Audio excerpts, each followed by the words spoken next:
So guys, part 3 na. Part 2 na. Knock knock tao. Let's go. Oh.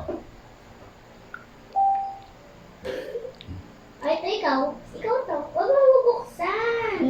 Kamali ako. Kala ko part 3. Part. Okay. Gawin na tayo.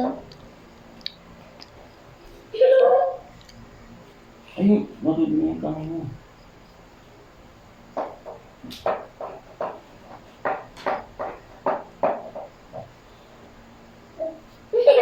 Ano? Wait lang. Oo, nalat ko pangalan mo. Wait lang. Wait lang! Naka-PDF yan eh. I-save as mo ulit. Palo ko, palo. Hindi na palo.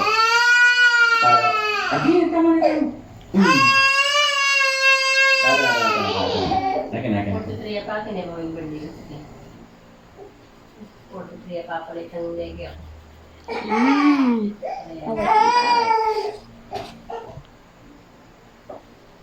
Hindi mo na-edit.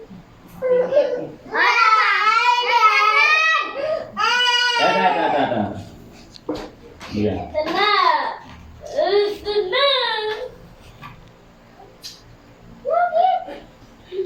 Yan, maglatag ka na doon.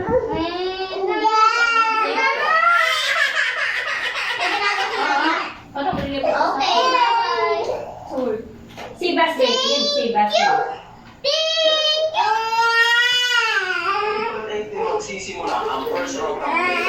Siya na yung mga matchup na mangyayari. Denver, makakatawa. Mana yung nilipat word ka, men?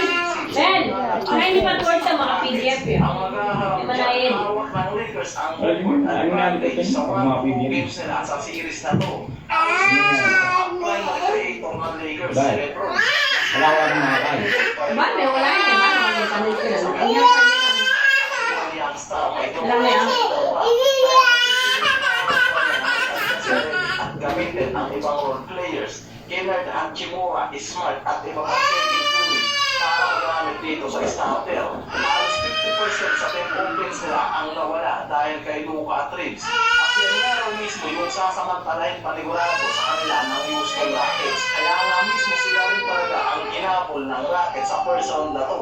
Dahil may pagkakataon silang masweep ang Lakers habang walang katulong o star power na kasama si LeBron. Pero kung ang Lakers nga raw naman tumaas ang pag-explode sa team defense nila, lalo na kay Marcus Smart at Chick Laredia, yan yung nagbibigay So guys, nagkamali ako part 3.